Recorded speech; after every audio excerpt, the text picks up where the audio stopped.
Antes de começar o vídeo, deixe seu like e inscreva-se no canal. Assim você me ajudará a fazer mais vídeos para vocês. E depois que assistir, comente qual foi o relato que você mais gostou. Lá para os lados de Minas, numa cidadezinha que nem aparece no mapa direito, tinha uma senhora chamada Eulália, que morava sozinha numa casinha de adobe, bem no fim da estrada de terra. A mulher já tinha seus 80 e poucos anos, mas ainda era rija que nem pau da aroeira. Levantava todo dia antes do galo cantar para cuidar das galinhas, ordenhar a vaca mimosa e regar a horta que mantinha nos fundos do terreno. A propriedade da dona Eulália era pequena, uns 3 alqueires no máximo, mas bem cuidada. Tinha um pomar com pé de manga, goiaba e jabuticaba, que dava fruta o ano inteiro. A casa era simples, de adobe mesmo, com 3 cômodos e uma varanda na frente onde ela costumava sentar no fim da tarde para tomar café e ver o movimento dos passarinhos. Não era muito movimento mesmo, porque a casa ficava meio isolada, cercada de pasto e aquele brejo nos fundos que sempre deixou ela meio desconfiada. O terreno tinha sido herança do marido, que tinha morrido uns 15 anos atrás de derrame. Era um homem trabalhador, que tinha construído a casa tijolo por tijolo e cavado o poço com as próprias mãos. Quando era vivo, ele sempre falava que ia drenar aquele brejo um dia, fazer uma pastagem boa ali. Mas nunca teve tempo, e depois que ele morreu, dona Eulália nunca quis mexer naquilo. Dizia que lugar alagado era melhor deixar como Deus fez. Dona Eulália sempre foi meio desconfiada das coisas que acontecia de noite por aqueles lados. Dizia que a terra ali era diferente, que tinha algo de estranho no jeito que o vento assobiava entre os pés de eucalipto e como os cachorros ficavam inquietos quando escurecia. O cachorro dela mesmo, um vira-lata chamado Trovão, tinha mania de ficar rosnando baixinho quando olhava na direção do brejo, principalmente nas noites mais escuras. Os vizinhos mais antigos contavam histórias estranhas sobre aquela região. Diziam que nos tempos dos bisavô, quando ainda tinha fazenda de café por ali, alguns escravos tinham sumido perto do brejo. Não tinha fugido, tinham sumido mesmo, e que às vezes, nas noites sem lua, dava para ouvir grito de desespero vindo daquelas bandas. Mas era um caos antigo, coisa que ninguém levava muito a sério. O brejo era uma formação natural que existia ali há muito tempo. Os mais velhos da região contavam que nos tempos dos bisavô já existia aquela baixada úmida, onde a água ficava empoçada o ano inteiro. Era cercado de taboca bem fechada e tinha uns pés de embaúba que nunca davam fruto. A água era sempre meio escura, com aquela cor de chá forte. E tinha um cheiro meio azedo, que ficava mais forte nos dias de calor. Tinha também uma lenda que corria pela região sobre uma mulher que tinha se afogado ali muitos anos atrás. Diziam que ela era meio doida, que morava sozinha numa cabana perto do brejo e que conversava com coisa que ninguém via. Um dia ela sumiu e só acharam a saia dela boiando na água, mas nunca encontraram o corpo. O pessoal dizia que ela tinha virado parte do brejo, que ainda estava lá esperando companhia.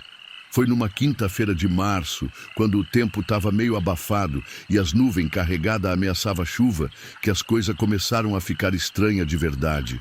Dona Eulália tinha ido buscar água no poço, que ficava a uns 50 metros da casa, lá para as bandas do brejo, que se formava na época das águas. Era um lugar meio sombrio, cercado de taboca e sempre úmido, mesmo na seca mais brava. O poço era artesiano, cavado pelo marido dela uns 40 anos atrás, quando ainda eram novos e cheio de plano para o futuro. A água era boa, fresquinha mesmo no calor, mas para chegar lá tinha que passar bem perto do brejo. Dona Eulália nunca gostou muito de ir buscar água sozinha quando estava escurecendo. Mas naquele dia tinha esquecido de encher os potes mais cedo. Tinha ficado entretida cuidando de uma galinha que estava choca e perdeu a noção do tempo. Quando ela estava voltando com o balde cheio, ouviu um barulho esquisito vindo de dentro do brejo.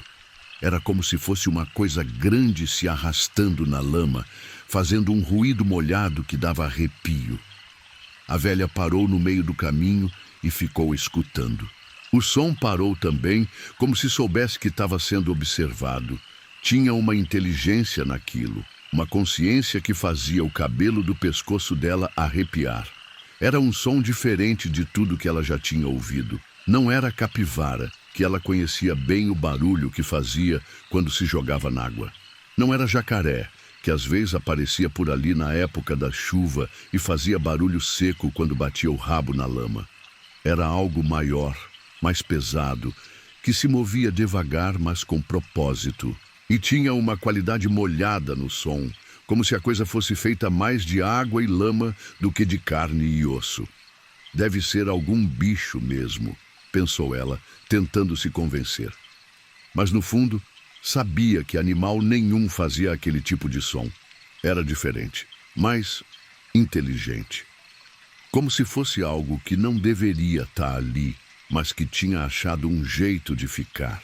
O trovão, que sempre acompanhava ela até o poço, estava parado uns metros atrás, com o pelo arrepiado e fazendo um choramingo baixo que ela nunca tinha ouvido ele fazer.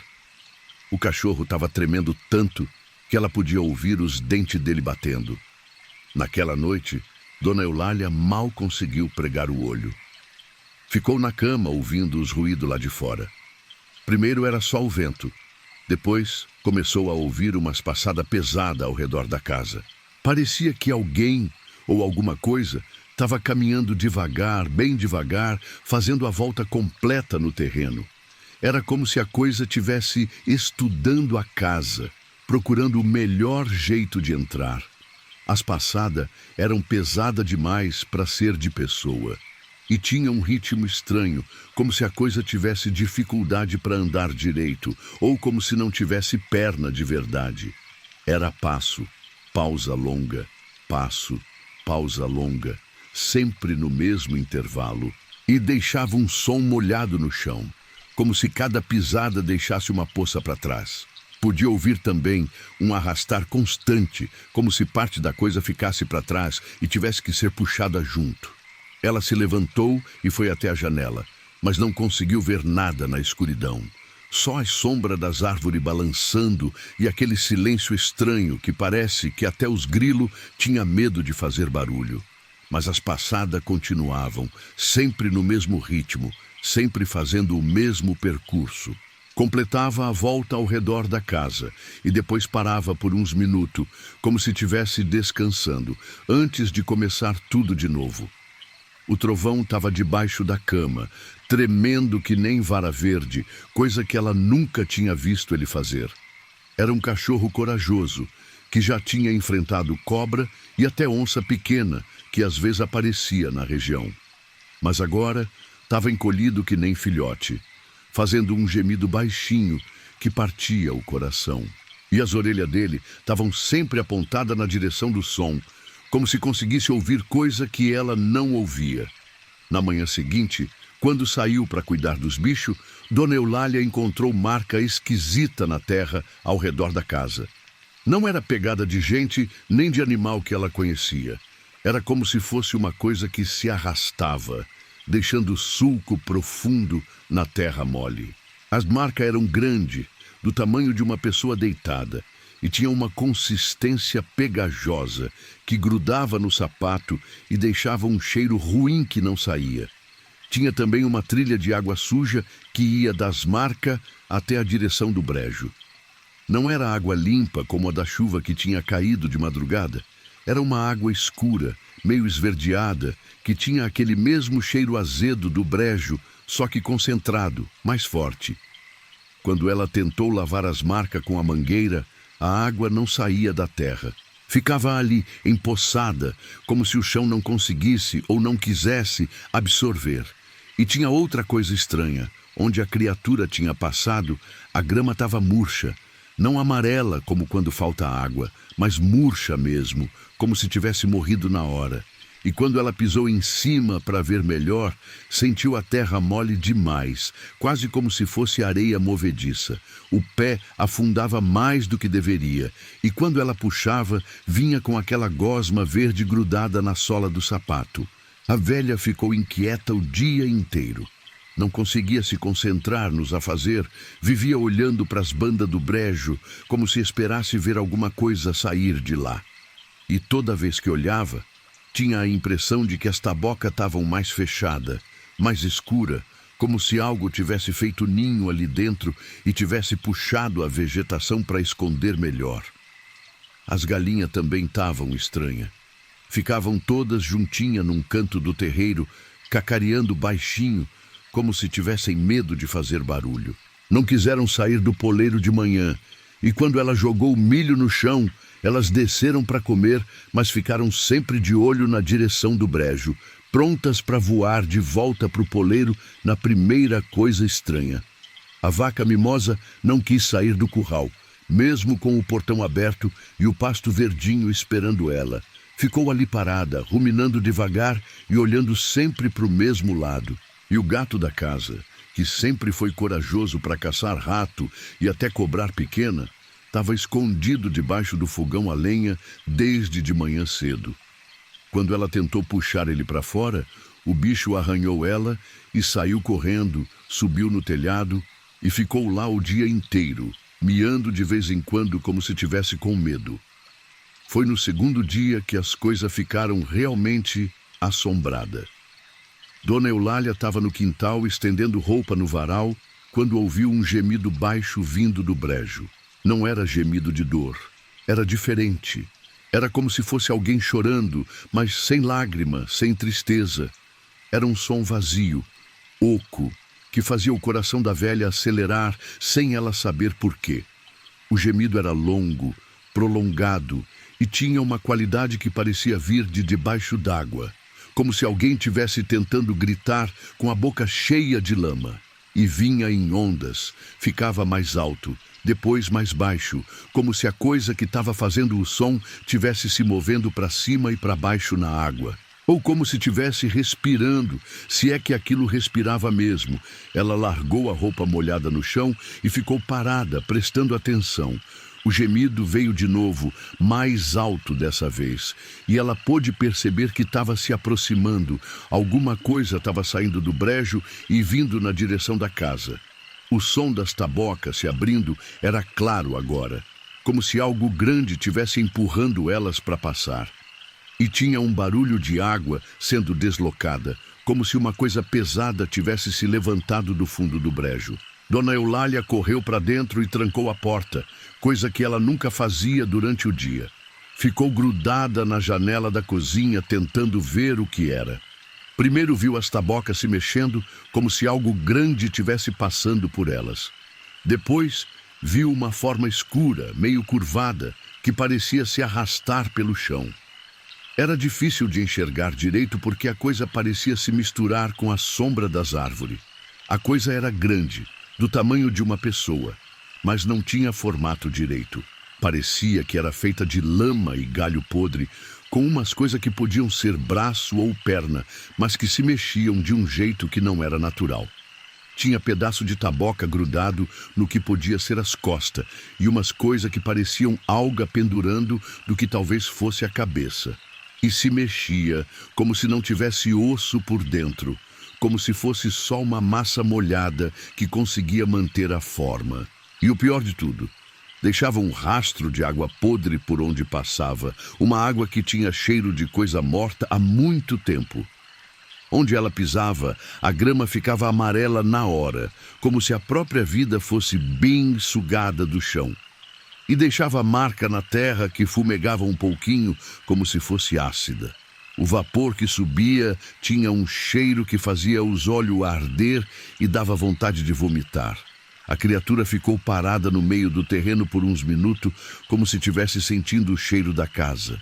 Dona Eulália podia ver que onde ela estava, num raio de uns 2 metros ao redor, tudo ficava diferente. A grama murchava, as folhas das árvores ficavam marrom, e até o ar parecia mais pesado, mais difícil de respirar. Era como se a coisa sugasse a vida de tudo que estava perto. E tinha uma aura ao redor dela, uma coisa que fazia os olhos da velha lacrimejar só de olhar. Era como olhar para uma miragem, só que ao contrário. Em vez de parecer que tinha água onde não tinha, parecia que não tinha nada onde claramente tinha alguma coisa. A criatura ficava meio transparente nas bordas, como se não conseguisse manter a forma direito fora da água. Depois, devagar, a coisa começou a se arrastar na direção da casa. Não andava igual gente ou bicho. Era mais como se tivesse se derretendo para frente, sempre mantendo aquela forma meio humana, mas escorrendo pelo chão. Deixava um rastro contínuo de gosma atrás, e onde a gosma tocava, a terra ficava preta e começava a feder como bicho morto. E o gemido continuava, mais baixo agora, como se fosse um cantarolar de satisfação. Tinha uma cadência nele, como se fosse uma música muito antiga e triste. Às vezes parecia que tinha palavra no meio do gemido, mas em língua que ela não conhecia. E quanto mais perto a coisa chegava, mais o gemido ficava parecido com riso. Um riso baixo, molhado, que fazia a pele arrepiar. A velha não sabia o que fazer. Nunca tinha visto nada parecido. Nunca tinha ouvido causo de nada igual. Tentou rezar, mas as palavras não saíam da boca. Era como se a presença daquela coisa fizesse até a fé ficar paralisada. As orações que ela sabia de cor desde menina simplesmente não vinham na mente. Era como se a coisa sugasse até as palavras santas do ar, deixando só o medo puro para trás. Quando a criatura chegou perto da varanda, Dona Eulália pôde ver melhor, e o que viu fez ela quase desmaiar de susto. Não tinha cara direito, só umas coisas que podiam ser olho, mas que brilhavam com uma luz esverdeada que nem fireflies. Os olhos eram grandes demais e ficavam mudando de lugar na cara, como se fossem feitos de água e não conseguissem ficar parado. E tinha boca, ou pelo menos uma abertura que parecia boca, que ficava se abrindo e fechando sem fazer som. Era uma boca grande demais, que ia de onde deveria ser uma orelha até a outra. E por dentro era tudo escuro, como se não tivesse fundo. Às vezes parecia que tinha dente, outras vezes parecia que era só um buraco negro. E tinha uma língua comprida que saía da boca de vez em quando, mas a língua também parecia ser feita de lama, escorrendo e se refazendo o tempo todo. A coisa ficou ali parada por um tempo que pareceu eterno. Dona Eulália tinha certeza que ela sabia que estava sendo observada, mas não parecia se importar. Era como se tivesse todo o tempo do mundo para fazer o que tinha vindo fazer. E aqueles olhos verdes não piscavam nunca, só ficavam fixos na janela onde a velha estava escondida. Parecia que conseguiam ver através da madeira, através das cortinas, direto na alma dela. E teve um momento que a velha jurou que a coisa sorriu. Não com a boca, porque a boca não parava de se mexer, mas com o jeito que ficou parada, com os olhos brilhando mais forte. Era um sorriso de reconhecimento, como se já conhecesse ela há muito tempo e tivesse finalmente encontrado ela de novo. Então, de repente, a criatura começou a se derreter. Literalmente, como se fosse feita de barro molhado que alguém tinha jogado água em cima, começou a escorrer pelo chão da varanda, formando uma poça escura que tinha aquele mesmo cheiro terrível. Em poucos minutos não sobrou nada além daquela mancha no chão de madeira. Mas a mancha tinha formato, como se fosse uma sombra de pessoa deitada, com os braços esticados na direção da porta. Dona Eulália ficou horas sem conseguir sair de casa. Quando finalmente criou coragem, já era quase de noite. A mancha ainda estava lá, mas tinha diminuído um pouco e mudado de cor. Agora estava mais marrom do que verde, e tinha rachaduras no meio, como barro seco. Ela jogou água sanitária em cima, mas não adiantou nada. A marca ficou lá, como uma sombra permanente na madeira. E quando ela pisou perto, sentiu o pé afundar um pouquinho, como se a madeira tivesse ficado mole e esponjosa. Naquela noite, foi pior ainda. A coisa voltou, mas dessa vez não ficou só na varanda. Dona Eulália ouviu ela tentando abrir a porta, fazendo uma pressão constante na madeira que fazia a casa inteira gemer. O som era de água corrente, mas espessa, como melaço escorrendo pela fechadura. E tinha aquela pressão na porta que ia aumentando devagar, testando a resistência da madeira, procurando o ponto mais fraco. Depois ouviu ela na janela do quarto, como se tivesse subido na parede. O barulho que fazia era horrível. Era como se fosse água escorrendo parede abaixo, mas pesada, grudenta, deixando rastro. E tinha aquele gemido baixo, constante, que parecia vir de dentro da própria parede. Às vezes parecia que a coisa estava tentando entrar pelos buraquinhos da madeira, se espremendo devagar para passar, como se fosse líquida. A velha ficou encolhida na cama, debaixo do cobertor, rezando tudo o que sabia e algumas orações que inventou na hora. Conseguiu lembrar de algumas Ave Maria e Pai Nosso, mas toda vez que começava a rezar, o gemido ficava mais alto, como se a coisa não gostasse das palavras santas. E tinha um frio na casa que não era normal. Um frio úmido que parecia sair das paredes e grudar na pele. Durante a madrugada, ouviu a coisa mexendo na cozinha. Era como se ela tivesse conseguido entrar, talvez pela fresta embaixo da porta ou pelo buraco da chaminé. Tinha barulho de água pingando no chão e um arrastar molhado que ia de um lado para o outro. Às vezes parecia que ela estava procurando alguma coisa, mexendo nos armários e fazendo os pratos tilintar. Outras vezes parecia que estava só explorando, conhecendo a casa. E teve um momento que ela ouviu a coisa na geladeira. O motor fez um barulho estranho e depois parou de funcionar.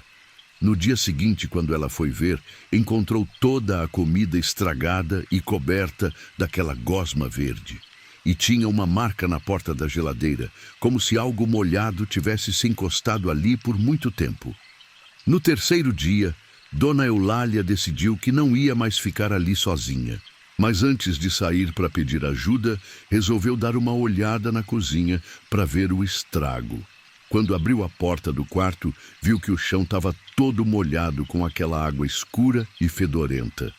Tinha marca da coisa por toda parte, subindo pela parede até quase o teto, como se ela tivesse passado a noite inteira explorando cada canto da casa.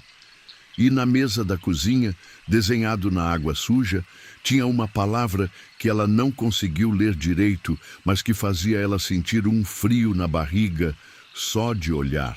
As letras eram tortas, como se tivessem sido escritas com o dedo, e pareciam se mexer quando ela não estava olhando direto.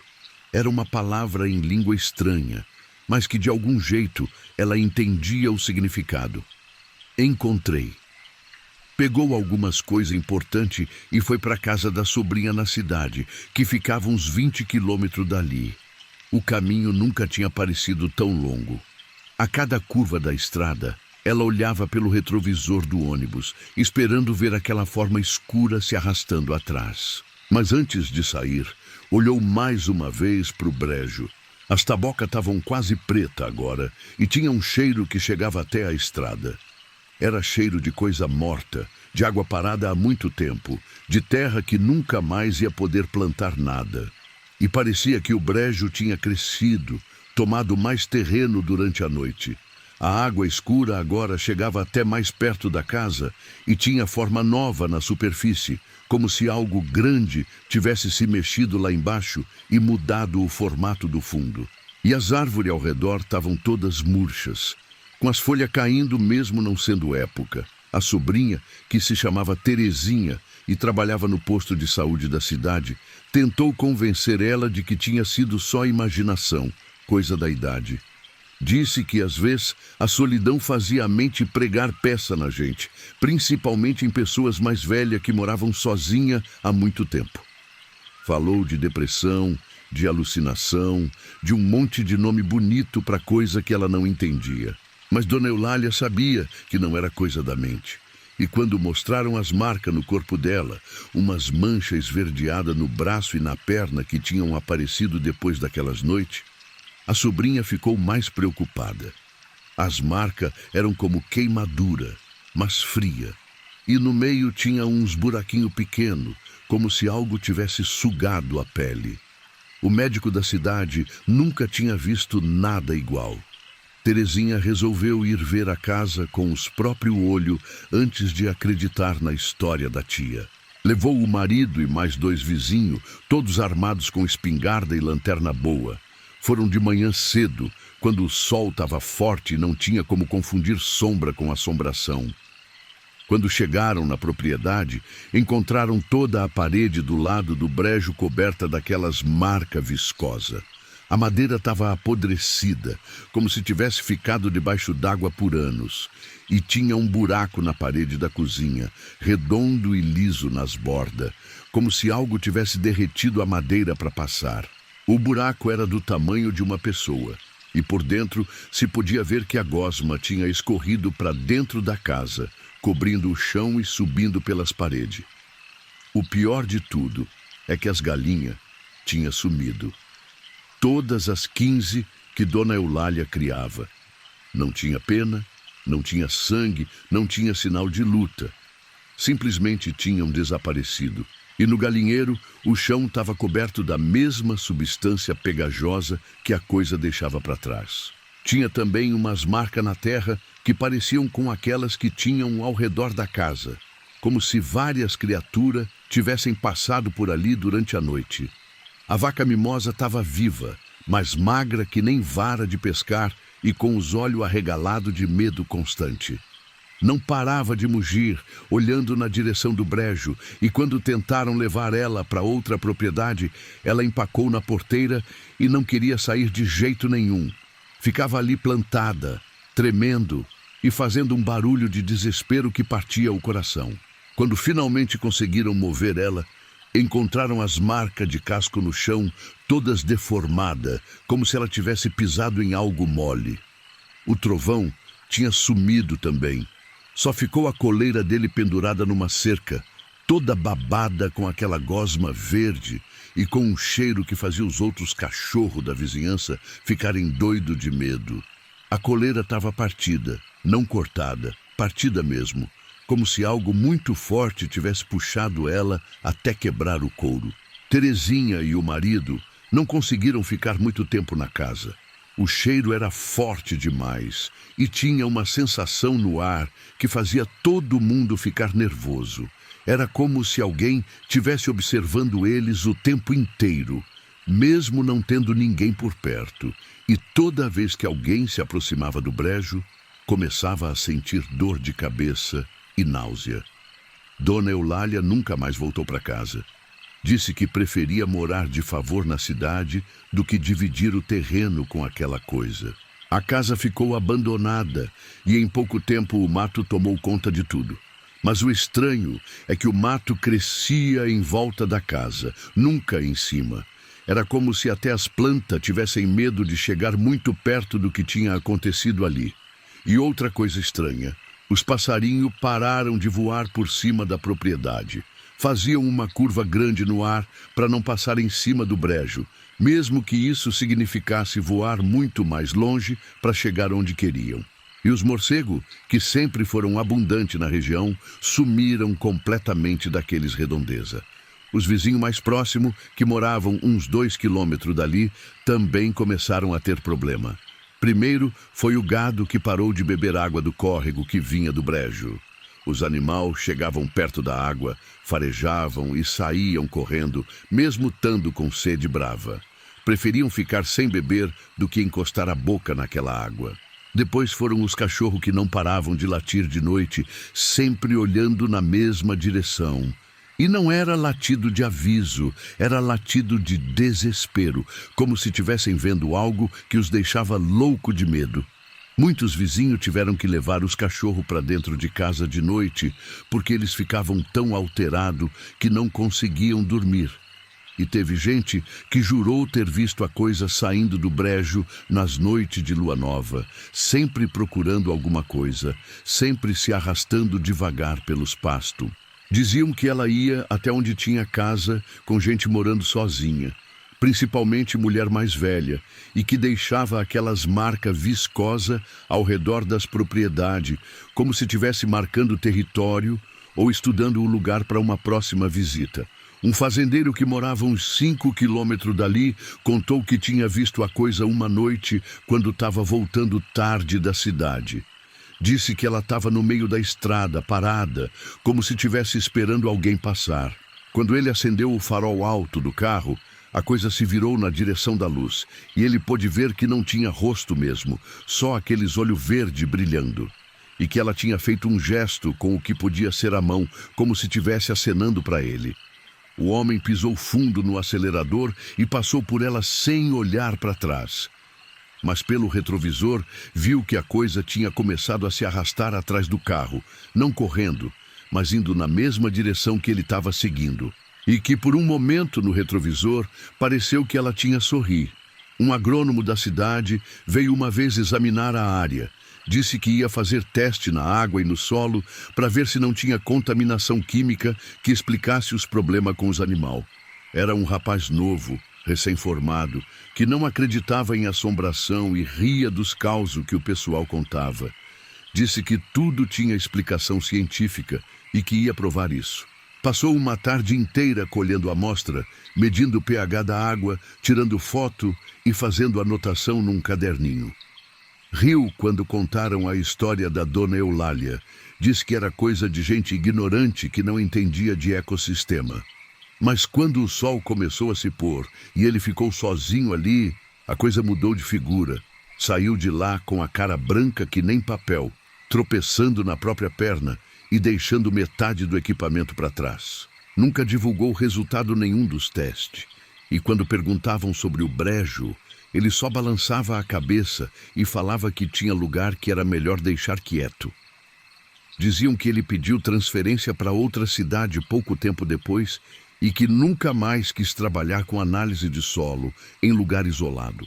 A história da dona Eulália se espalhou pela região toda, virou causo que o pessoal contava nos bar, nas feiras, nas festas de igreja. Tem gente que não acredita. Acha que foi coisa da cabeça de uma velha que morava sozinha há tempo demais. Mas tem outros que juram que já viram coisa parecida em outro brejo, em outra baixada úmida, onde a água fica parada e o sol não bate direito. E começou a ter relato parecido em outras cidades da região. Sempre era a mesma coisa. Pessoa idosa morando sozinha perto de água parada, coisa estranha aparecendo de noite, marca viscosa no chão, animal sumindo sem deixar rastro. Era como se a história da dona Eulália tivesse acordado outras coisas que estavam dormindo em outros brejos. Teve um padre da cidade que resolveu ir lá para benzer o lugar. Era um homem corajoso, que não tinha medo de assombração e sempre dizia que a fé era mais forte que qualquer força do mal. Levou água benta, crucifixo e até algumas relíquias de santo que tinha ganhado do bispo quando se ordenou. Mas quando chegou perto do brejo, as coisas começaram a dar errado. Água benta começou a ferver no vidro, fazendo barulho como se tivesse algo vivo dentro dela. O crucifixo ficou tão quente que ele não conseguia segurar, e as relíquias começaram a escurecer como se tivessem sendo queimadas por dentro, e teve um momento que ele jurou ter ouvido uma voz saindo do brejo.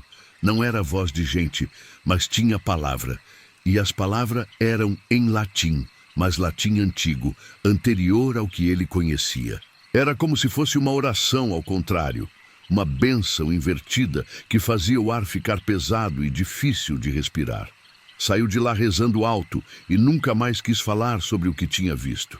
Só dizia para os paroquianos que tinha lugar que nem Deus queria mexer e que era melhor deixar certas coisas em paz. E depois daquele dia, ele nunca mais foi o mesmo. Ficou mais sério, mais fechado e às vezes era visto rezando sozinho na igreja no meio da madrugada. O que ninguém consegue explicar é porque a terra ao redor do brejo ficou estéril. Mesmo depois de ano, nada cresce ali. Nem mato ruim, nem samambaia, nem musgo. Nada. É como se a própria vida tivesse medo de chegar perto. E quando chove, a água não penetra no solo. Fica na superfície e escorre tudo para dentro do brejo, como se a terra tivesse rejeitando ela. E nas noites mais quentes do verão, quando o ar fica parado e pesado, ainda dá para sentir aquele cheiro de coisa morta vindo de lá. Um cheiro que gruda na roupa e não sai nem lavando. E tem gente que jura que nas noites de tempestade, quando o vento tá forte, dá para ouvir aquele gemido baixo misturado com o barulho da chuva. Tem gente que diz que a coisa não era daqui mesmo, que veio de outro lugar quando mexeram no brejo para fazer a estrada nova que passa perto. Outros falam que sempre existiu ali, desde antes dos índios, e que só acordou quando Dona Eulália ficou sozinha e vulnerável. Mas ninguém sabe ao certo o que era ou de onde tinha vindo. Só que era algo que não deveria existir, mas que insistia em ficar.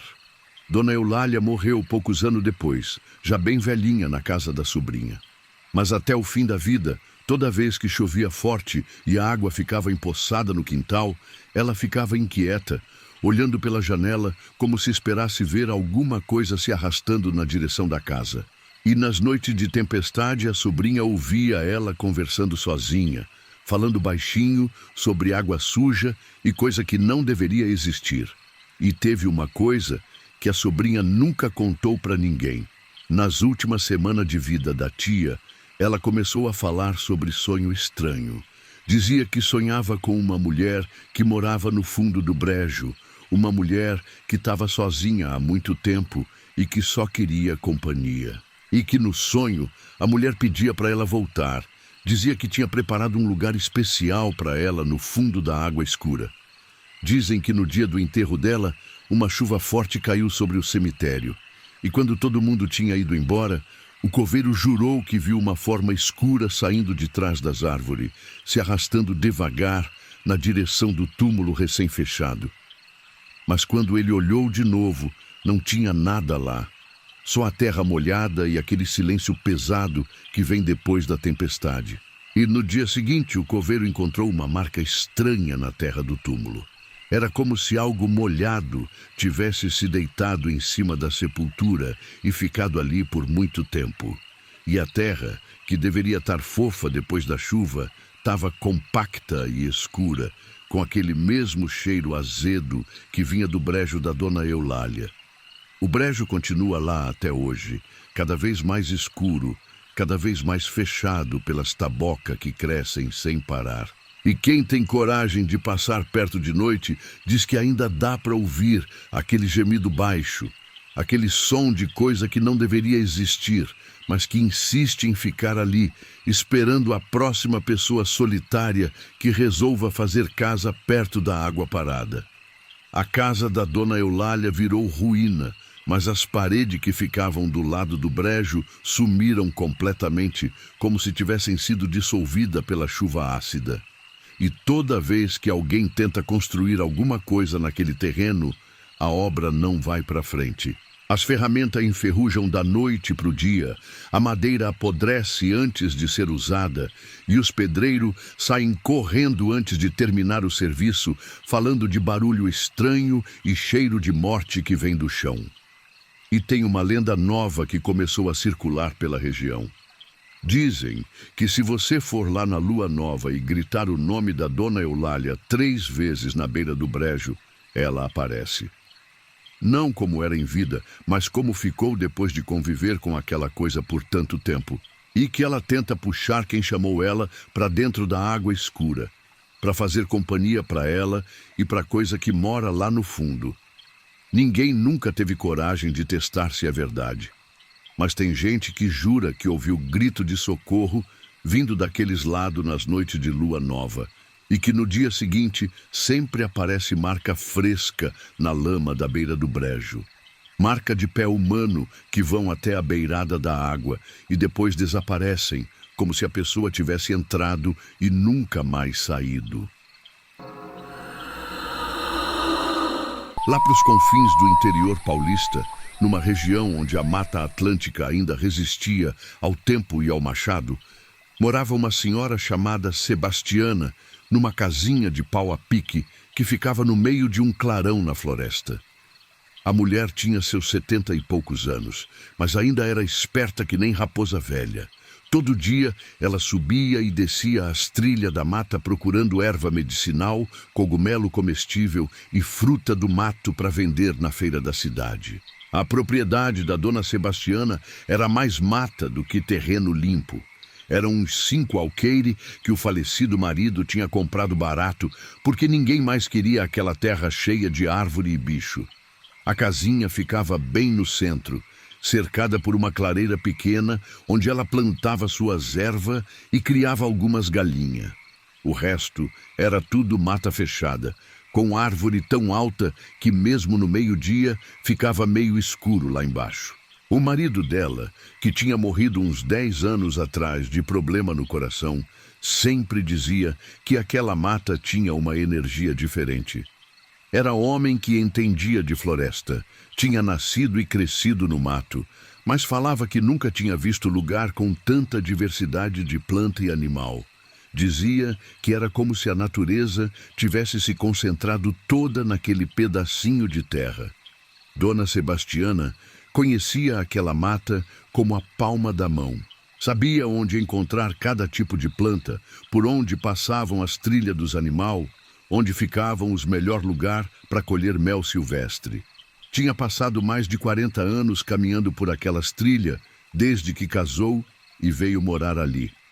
Nunca teve medo da floresta, dizia que a mata era sua amiga mais velha e que ela protegia quem sabia respeitar.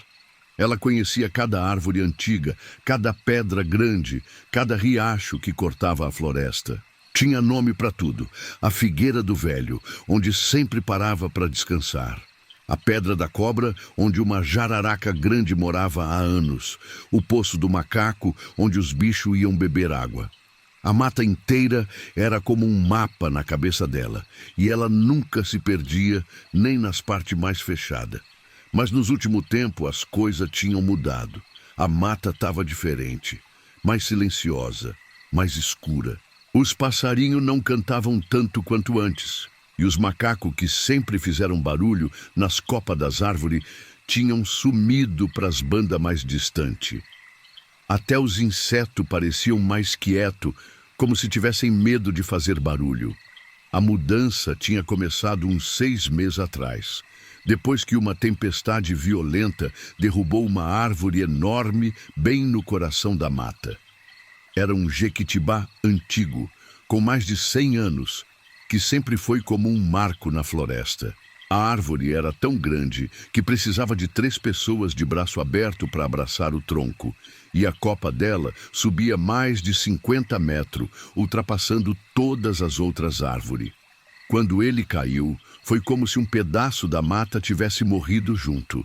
O barulho da queda foi ouvido até na cidade, uns 15 quilômetros dali, e abriu um buraco grande na copa das outras árvores, deixando entrar sol num lugar que tinha ficado na sombra por décadas. O estrago foi grande. Várias árvores menorzinhas foram esmagadas na queda, e uma clareira nova se formou, onde antes era mata fechada. Dona Sebastiana tinha ido ver o estrago no dia seguinte à tempestade e encontrou uma cena estranha. O tronco do jequitibá tinha se partido ao meio quando caiu, e por dentro ele estava oco. Não oco normal de árvore velha, mas oco demais, como se algo tivesse comido a madeira por dentro, deixando só a casca. A cavidade interna era enorme, do tamanho de um cômodo pequeno, toda lisa nas paredes, como se tivesse sido polida. E tinha um cheiro estranho saindo do buraco. Um cheiro doce demais, enjoativo, que lembrava flor podre misturado com mel velho. Era um cheiro que grudava na roupa e não saía fácil, e que dava uma tontura leve em quem ficasse perto por muito tempo. E tinha outra coisa. Onde o tronco tinha se partido, a terra estava escura e úmida, mesmo não tendo chovido naqueles dias depois da tempestade. Era uma umidade diferente, que não secava nem com sol forte. A água que brotava da terra tinha uma cor levemente esverdeada e deixava uma espuma branca quando batia nas pedras. Quando ela pisou perto para ver melhor, sentiu a terra mole demais debaixo do pé, como se tivesse água corrente por baixo.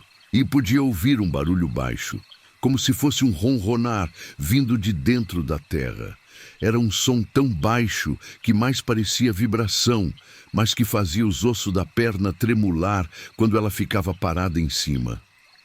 Foi a partir daquele dia que os animais começaram a sumir.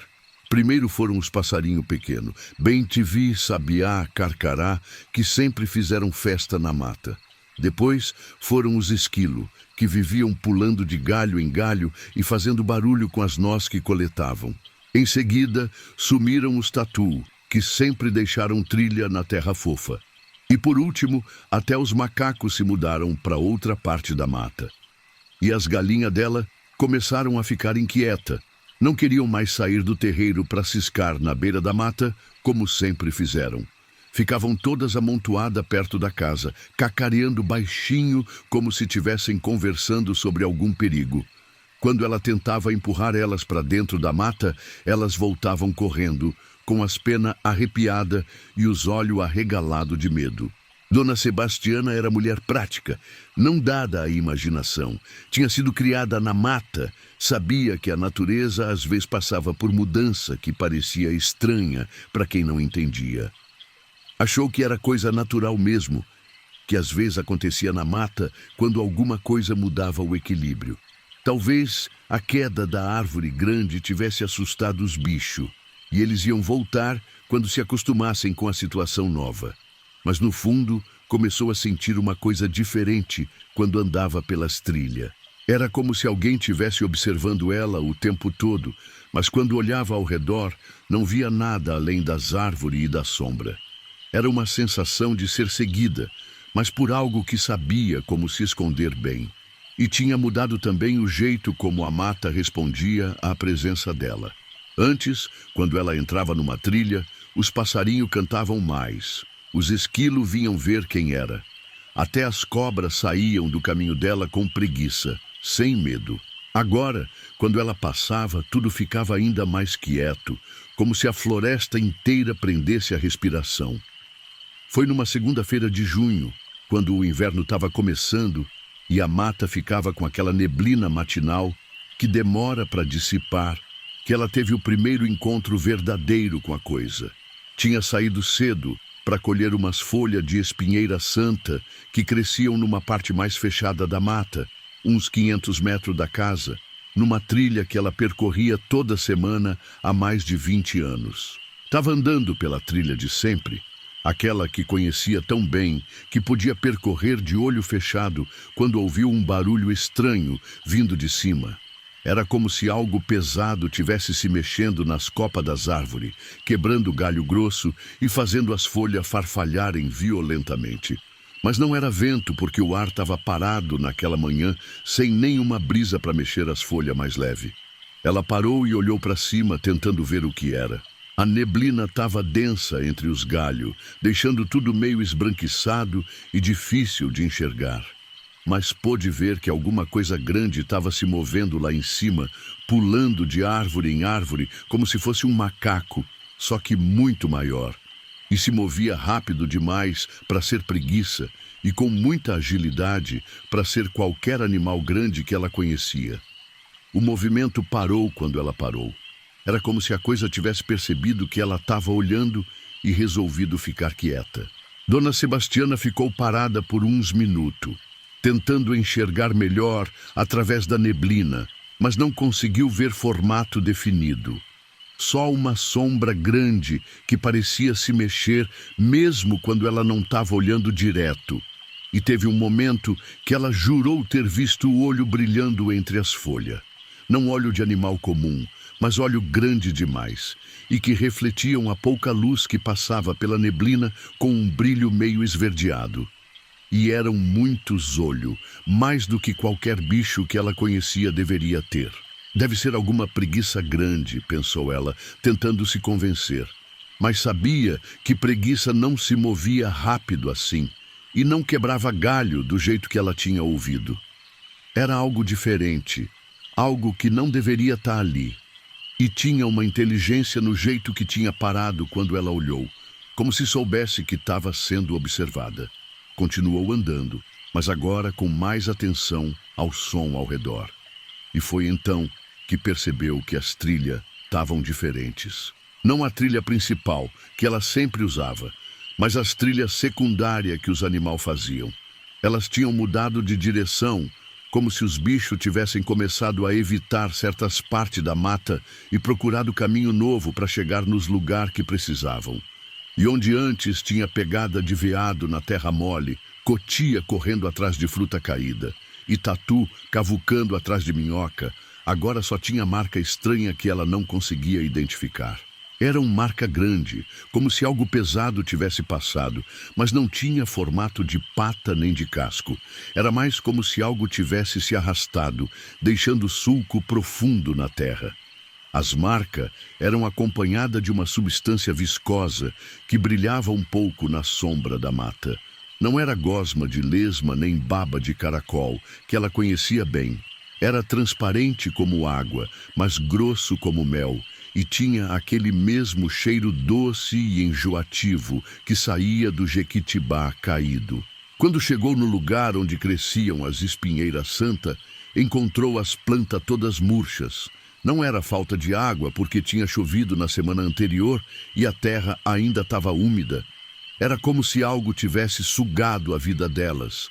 As folhas estavam amarelas e caíam só de encostar, e o caule estava mole, quase derretendo quando ela tentou pegar uma muda.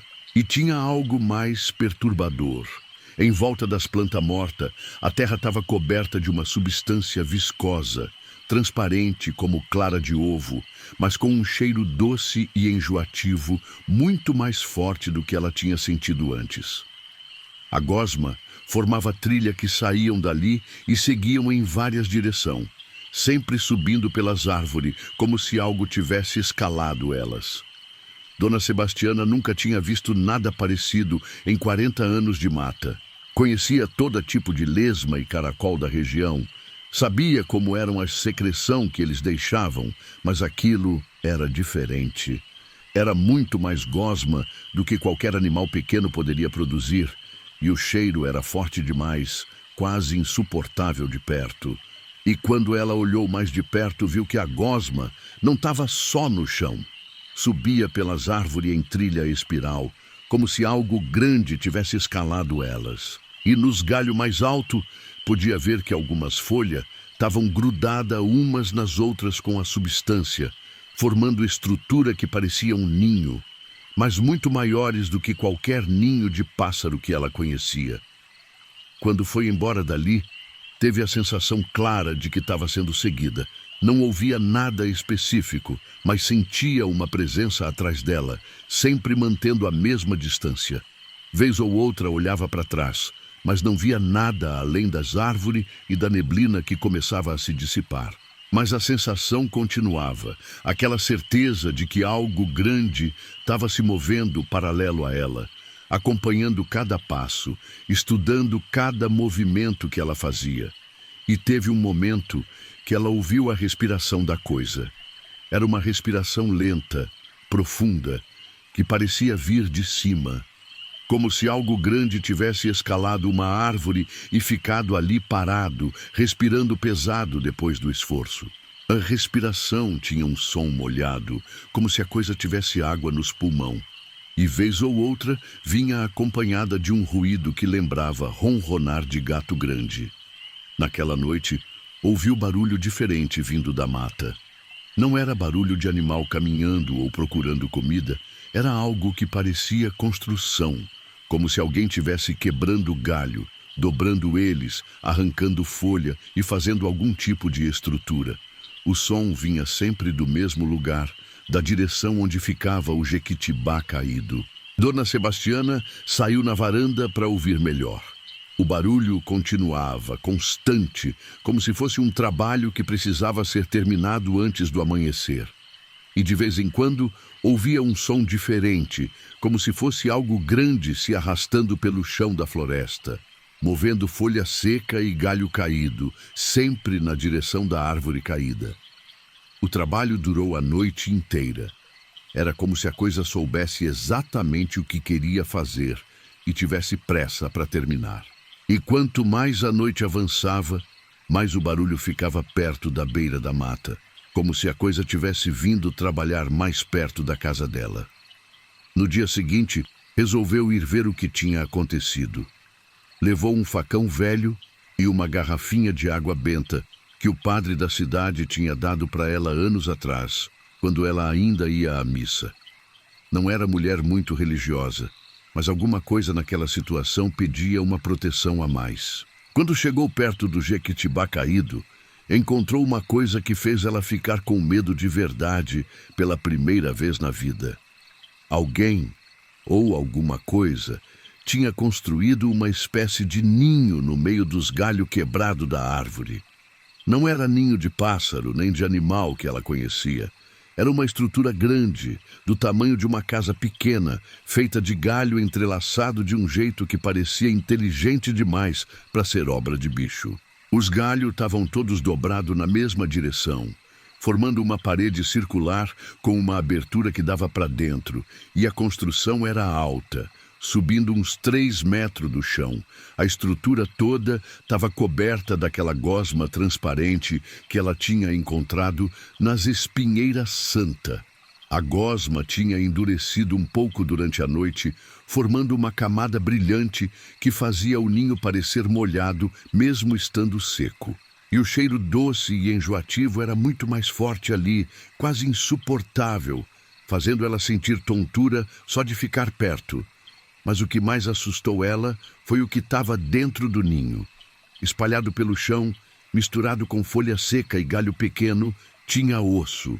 Não osso de gente, mas osso de animal. Osso de passarinho, de esquilo, de macaco, até osso grande que podiam ser de veado. Todos limpo, sem carne, como se tivessem sido chupado até o último pedacinho de vida. Os ossos não estavam quebrados como quando o predador mata para comer. Estavam inteiro, mas limpo de um jeito que ela nunca tinha visto. Como se a carne tivesse simplesmente desaparecido, deixando só a estrutura óssea. E alguns ossos estavam meio derretidos nas pontas, como se algo ácido tivesse começado a dissolver eles. E no centro do ninho, envolto naquela gosma endurecida como se fosse casulo, tinha alguma coisa que ela não conseguiu identificar direito. Era do tamanho de uma pessoa encolhida, mas não tinha formato humano. Parecia mais com uma larva gigante, só que com parte que lembrava um membro humano. Um braço aqui, uma perna ali, mas tudo fora de lugar e coberto por aquela pele transparente. A coisa dentro do casulo se mexia devagar, como se estivesse respirando, e vez ou outra dava para ver contorno mais definido, como se fosse uma pessoa tentando se formar, mas sem conseguir manter a forma direita. Era como ver alguém se afogando em gelatina, sempre quase chegando na superfície, mas nunca conseguindo sair. Dona Sebastiana saiu dali correndo, pela primeira vez na vida, com medo da própria mata. Mas mesmo correndo, teve a sensação de que a coisa dentro do casulo tinha se mexido mais quando ela chegou perto, como se tivesse acordado com a presença dela e ficado mais ativo.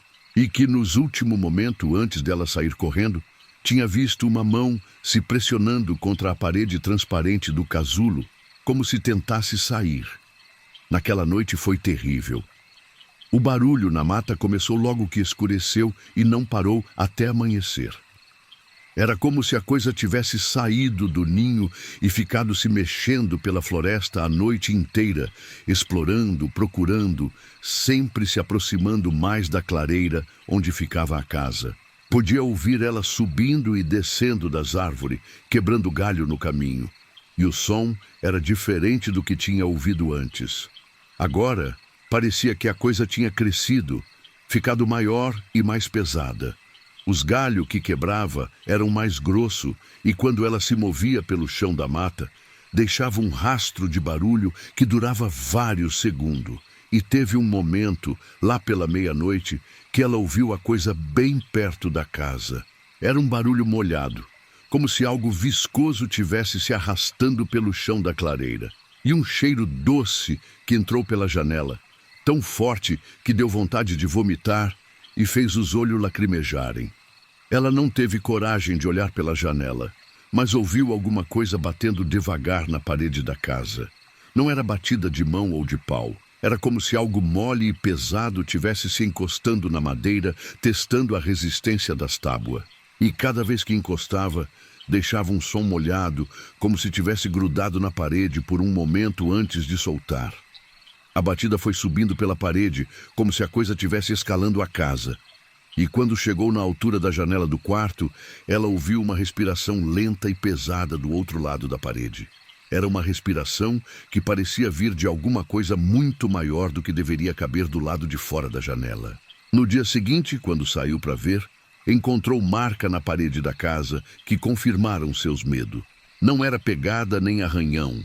Era como se algo molhado e grande tivesse se encostado ali e deixado o formato do corpo. A marca era comprida, mais de 2 metros, e larga como uma pessoa gorda, mas não tinha formato humano direito. Parecia mais com uma lesma gigante que tivesse ficado em pé. A marca subia pela parede até a janela do quarto, e ali ficava mais definida, como se a coisa tivesse ficado parada por mais tempo. E tinha aquela mesma gosma transparente, só que agora meio amarelada e com cheiro mais forte, mais concentrado. Quando ela tentou limpar com água, a gosma não saiu. Grudava na madeira como cola e deixava a superfície pegajosa. Pior ainda, dentro da marca na parede, ela pôde ver o desenho de uma mão. Não mão humana normal, mas uma mão com dedo comprido demais e articulação a mais. E a mão estava pressionada contra a madeira, como se tivesse tentado empurrar para dentro da casa. A partir daquele dia, as coisas foram piorando rapidamente. A coisa na mata ficava cada vez mais ousada, chegava mais perto da casa toda noite e começou a fazer som diferente. Não só o barulho de coisas se arrastando, mas uma espécie de chamado que parecia dirigido especificamente para ela.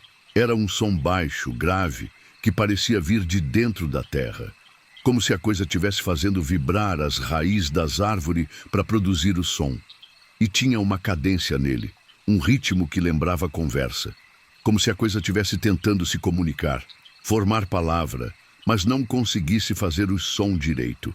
E quanto mais noite passavam, mais claro ficava que o som era uma tentativa de dizer o nome dela. Sebastiana. Vinha de dentro da mata, distorcido, lento, mas reconhecível. A primeira vez que ouviu direito, ela teve certeza de que não era mais animal fazendo barulho. Era alguma coisa que tinha aprendido o nome dela e estava chamando. Dona Sebastiana começou a ter sonho estranho que eram vivido demais para ser só sonho. Sonhava que caminhava pela mata e encontrava a coisa esperando ela numa clareira. No sonho, a criatura era ainda mais estranha do que imaginava. Era grande como um boi, mas comprida como cobra, e se movia ondulando o corpo que parecia ser feito de músculo transparente. Tinha a pele clara como vidro, e por baixo dava para ver órgãos que pulsavam como coração, mas em lugar errado e em número maior do que deveria ter. E tinha membros que saíam e voltavam para o corpo, como se não soubesse quantos braços e perna precisava ter e ficasse experimentando combinação diferente. E no sonho, a coisa falava com ela, não com boca, porque a boca ficava mudando de lugar no que parecia ser a cabeça, mas direto na mente dela. A voz era doce, melosa, e dizia coisa que fazia um sentido no sonho, mas que ela não conseguia lembrar quando acordava.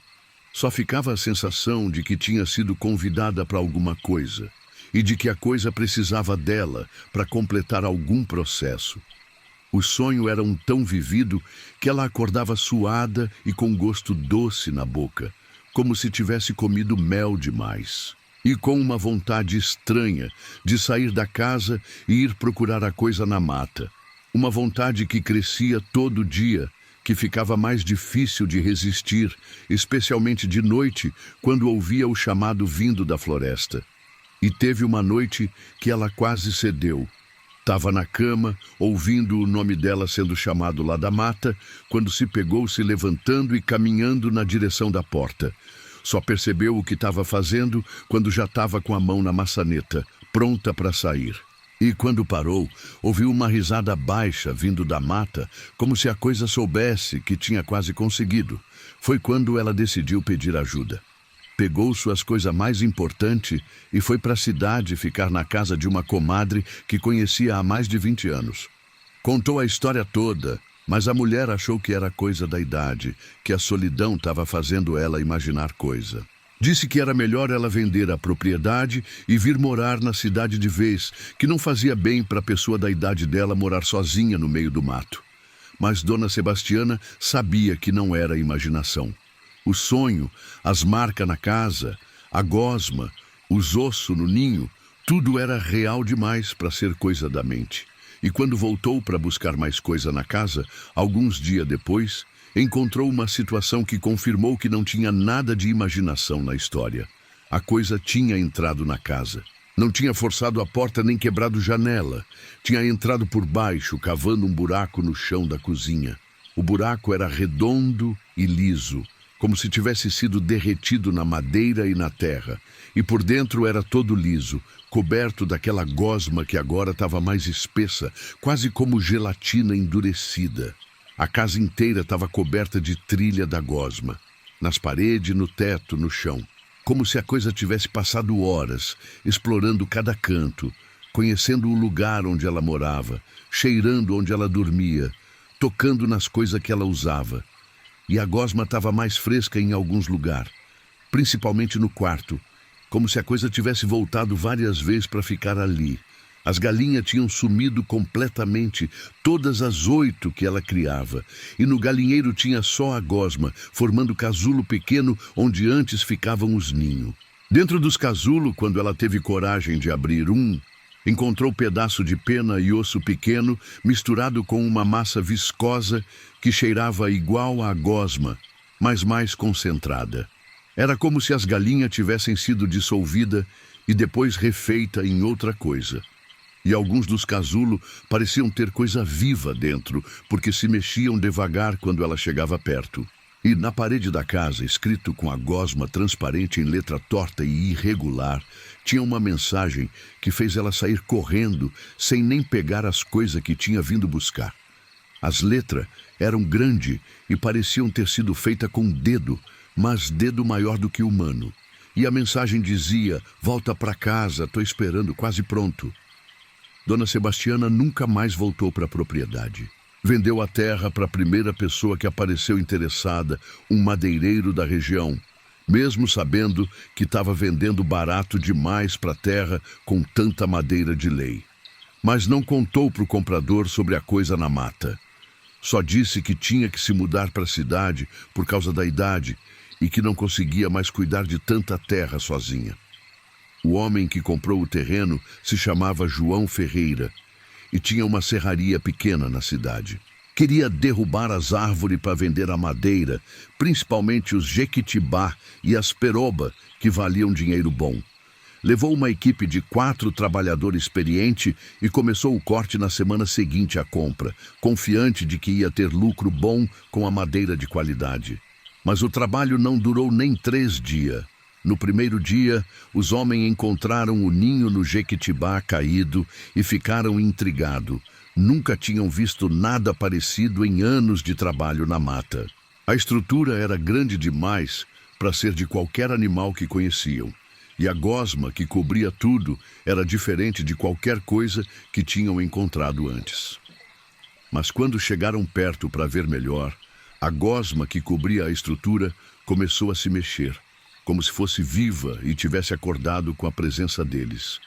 E de dentro do casulo que estava no centro, saiu um som baixo, grave, que fez todo mundo sair correndo sem nem pegar as ferramentas que tinham deixado cair. No segundo dia, 2 trabalhadores sumiram. Saíram de manhã para derrubar a árvore numa parte mais distante da mata e não voltaram na hora do almoço. Quando os outros foram procurar, acharam só as ferramentas abandonadas. Motosserra, machado, corda, tudo largado, como se eles tivessem soltado tudo de uma vez. e tinha uma trilha de gosma que começava onde as ferramentas estavam e levava para dentro da mata mais fechada, numa direção que nenhum deles conhecia. A trilha era larga, como se algo grande tivesse arrastado os dois homens ao mesmo tempo, e tinha pedaço de roupa grudado na gosma. No terceiro dia, ninguém mais quis trabalhar ali. Os dois trabalhadores que tinham ficado contaram que durante a noite ouviram um grito de socorro vindo da mata, grito que pareciam com a voz dos companheiros que tinham sumido. Mas quando foram ver com lanterna, seguindo o som, não encontraram nada. Só mais gosma e aquele cheiro doce que grudava na roupa e não saía nem lavando. E pior, durante a busca, eles juraram ter visto os dois companheiros parados entre as árvores, acenando para eles se aproximarem. Mas quando chegaram perto, viram que não era mais os homens que conheciam. Era alguma coisa que tinha a forma deles, mas que se movia errado e que tinha gosma saindo dos olhos e da boca. O madeireiro desistiu do projeto no mesmo dia. Disse que a mata estava mal assombrada e que não valia a pena perder mais gente por causa de madeira, mesmo sendo madeira boa. Tentou vender a propriedade de novo, mas nunca apareceu comprador. A história tinha se espalhado pela região e ninguém queria mexer com aquele lugar. Os dois trabalhadores que sumiram nunca foram encontrados. A polícia fez busca, mas não achou nem corpo nem rastro que levasse a algum lugar. Só encontrou mais daqueles ninhos espalhados pela mata, sempre coberto da gosma transparente e sempre com osso de animal espalhado por dentro. Dona Sebastiana morreu alguns anos depois, já bem velhinha na cidade, mas até o fim falava sobre a mata. Dizia que a coisa ainda estava lá, crescendo, se desenvolvendo, e que um dia ia sair da floresta e procurar ela na cidade, porque tinha feito uma promessa que não ia esquecer. E na última semana, antes de morrer, ela começou a falar que via a coisa no sonho toda noite, e que ela tinha mudado, tinha ficado mais parecida com gente. Dizia que a coisa tinha aprendido como ser humana, usando as pessoas que tinha pego, e que agora conseguia até falar direito. Dizem que quem passa perto da propriedade de noite pode ver uma luz estranha entre as árvores. Não é luz de fogo nem de lanterna. É uma luminosidade esverdeada que se move pela mata como se fosse viva. E que, às vezes, quando o vento está na direção certa, ainda dá para sentir aquele cheiro doce e enjoativo que gruda na roupa e não sai nem lavando. A mata continua lá, cada vez mais fechada, cada vez mais escura, e os poucos que se aventuram a entrar contam que encontram um ninho estranho espalhado pelas árvores, todos cobertos daquela gosma transparente, e que dentro de alguns ninhos tem coisa que é melhor não olhar muito de perto, coisa que pode ter sido gente um dia, mas que agora é outra coisa completamente diferente. E tem uma história que corre pela região. Dizem que se você gritar o nome da Dona Sebastiana na beira da mata, ela responde, não com a voz dela, mas com aquele som grave que faz as árvores vibrarem, e que se você escutar a resposta e não sair correndo na mesma hora, a coisa sai da mata para te buscar. E quando ela te pega, você vira parte dela, vira mais um casulo pendurado nas árvores, esperando sua vez de se transformar em algo que nunca deveria ter existido. Lá no sertão da Bahia, numa região onde a seca e a chuva brigavam todo ano para ver quem mandava mais, morava uma senhora chamada Iracema, numa casinha de tijolo que ficava na beira de um açude grande. A mulher tinha seus 75 anos, mas ainda era teimosa que nem jumento empacado. Levantava todo dia antes do sol raiar para cuidar das cabras, pescar no açude e molhar a horta pequena que mantinha com a água que puxava da represa. O povo da região toda conhecia a dona Iracema. Era uma mulher respeitada, que vendia peixe na feira de sábado e ajudava quem precisava com remédio caseiro feito das ervas que plantava. Muita gente ia até a propriedade dela buscar traíra fresca e mandimbom, e ela sempre recebia todo mundo com café e conversa boa. Tinha fama de ser honesta nos negócios e de nunca cobrar caro demais de quem estava passando dificuldade. A propriedade da dona Iracema era pequena, uns 2 alqueires de terra seca, mas tinha o que mais valia na região: água. O açude tinha sido feito pelo governo uns 20 anos atrás, quando houve aquela seca brava de 80 e poucos que matou tanto gado e fez tanta gente ir embora para o sul. Era uma represa grande que segurava a água da chuva e do riacho que descia da serra e que nunca tinha secado completamente, nem nos anos mais ruins. O terreno ficava numa posição privilegiada, numa baixada entre 3 pequenos morros que concentravam a água da chuva e direcionavam ela para o açude. Era um lugar estratégico que tinha sido escolhido pelos engenheiros do governo exatamente por causa da geografia favorável para acumular água. O marido dela, que se chamava Antônio e tinha sido conhecido em toda a região como um dos melhores pescadores do sertão, tinha morrido uns 12 anos atrás de derrame. Foi ele quem ensinou ela a pescar direito, a conhecer os lugares onde o peixe gostava de ficar e quem construiu aquela casa onde ela morava sozinha desde então. Antônio tinha trabalhado na própria construção do açude, carregando pedra e ajudando na preparação do terreno. A casa onde ela morava era simples, mas bem construída. 3 cômodos, quarto, cozinha e sala, com parede grossa de tijolo que mantinha o ambiente fresco no calor e aquecido no frio. Na frente tinha uma varanda comprida, onde ela passava as tardes vendo o movimento na água e recebendo os conhecidos que vinham comprar peixe ou buscar conselho. Todo mundo que conhecia ela sabia que a mulher era uma pessoa de palavra, religiosa, que ia na missa quando o padre aparecia na região e que ajudava qualquer um que batesse na porta pedindo ajuda. Era conhecida por toda a vizinhança como alguém que nunca mentia e que tinha a mente boa, mesmo na idade. O pessoal sempre dizia que ela era pessoa de confiança, expressão que no sertão significa muito. Dona Iracema conhecia cada centímetro daquele açude. Sabia onde os peixes ficavam em cada estação. Conhecia as pedras do fundo, os lugares mais rasos e os mais fundos. Tinha mapeado na cabeça os melhores pontos de pesca e nunca voltava para casa de mão vazia. Era uma pescadora respeitada, que ensinava técnica para quem perguntava e que sempre tinha história boa para contar sobre os peixes que tinha pescado. A rotina dela era sempre a mesma há anos. Acordava antes das 5 da manhã, fazia café bem forte, comia uma farinha com rapadura e saía pro açude com a vara de pescar e um baldinho.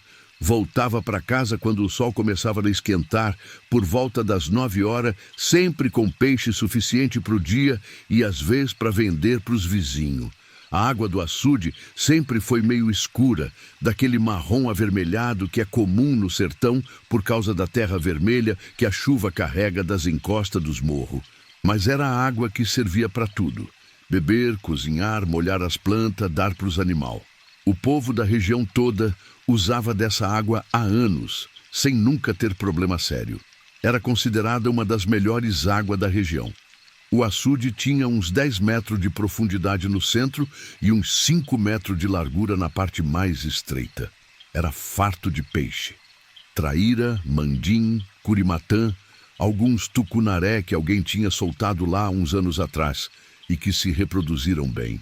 Também tinha muito peixe pequeno que servia de alimento para os grandes, criando um equilíbrio natural que mantinha a fartura.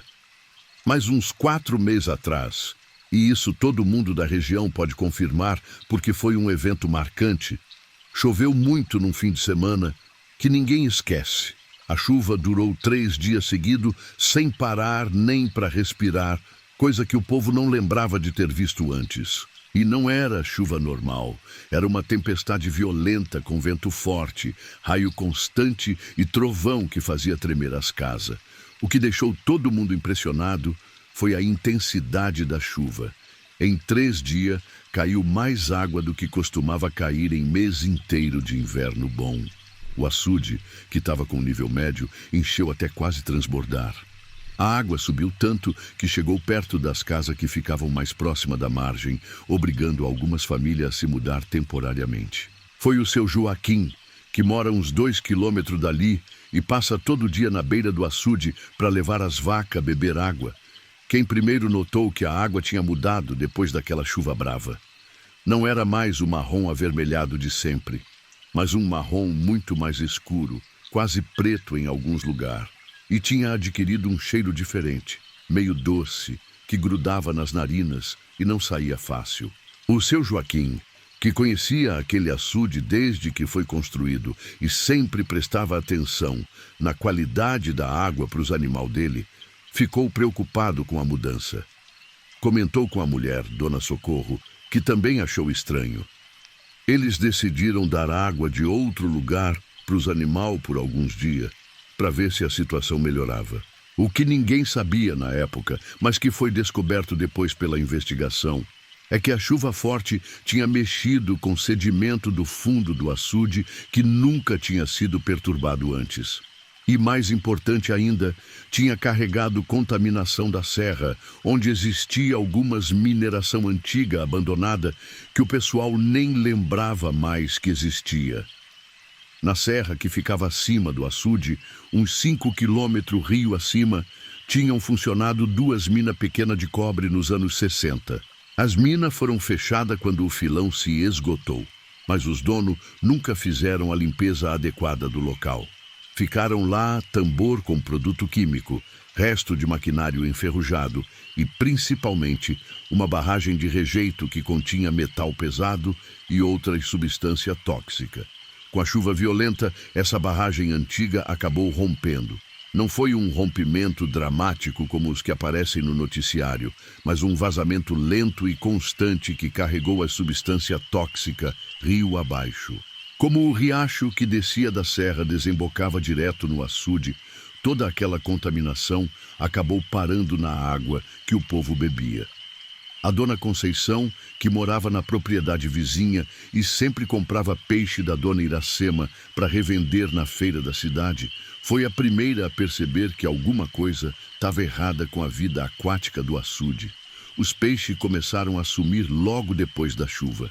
Primeiro foram os pequenos, piaba, cascudo miúdo, lambari.